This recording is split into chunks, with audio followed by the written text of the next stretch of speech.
नमस्कार दोस्तों, welcome to government exam info. देखिए, यूके-एसएससी की तरफ से एक इम्पॉर्टेंट अपडेट है जो कि संवाद 125 के माध्यम से आपको दिया गया है। तो बेसिकली इसमें जो फॉर्म भर दिए गए हैं, जिसमें ग्रुप सी के फॉर्म्स वगैरह हैं, तो उसी के संबंध में इससे क्या है इसका सब्जेक्ट सबसे पहले देखिए तो आपको आइडिया लग जाएगा। जो ईडब्ल्यूएस कैटेगरी में आते हैं, सबसे पहले तो उनके लिए जो ईडब्ल्यूएस कैटेगरी में आते हैं, इस श्रेणी से संबंधित प्रमाण पत्र धारित न होने पर आरक्षण का लाभ दिए जाने के संबंध में। ठीक है, तो इसमें बेसिकली क्या कहा गया है उसको हम एक बार देखते हैं पढ़ के।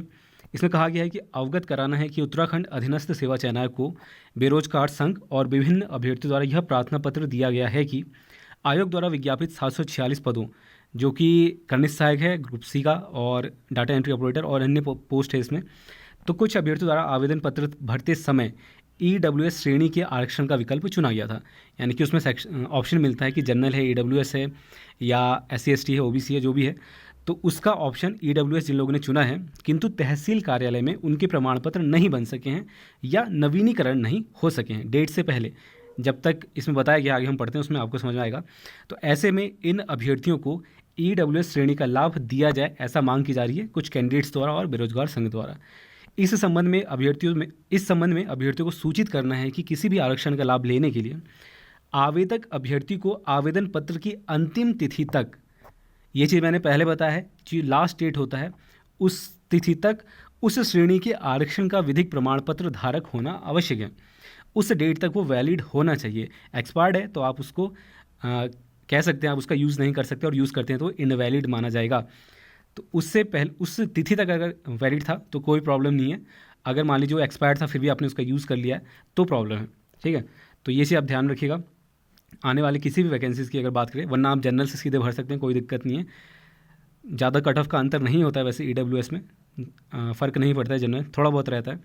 तो यहाँ पर यही चीज़ है कि जो अभ्यर्थी आवेदन पत्र की अंतिम तिथि तक उस श्रेणी के आरक्षण का विधिक प्रमाण पत्र धारक होना है आवश्यक है।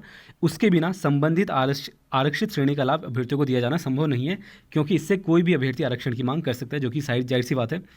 अगर ऐसा कोई फिक्स्ड क्राइटेरिया नहीं होगा तो कोई भी आरक्षण की मांग कर सकता है, यानी कि सभी कर सकते हैं। तो आयोग समय समय पर आवेदन पत्रों में संशोधन का अवसर दे रहा है।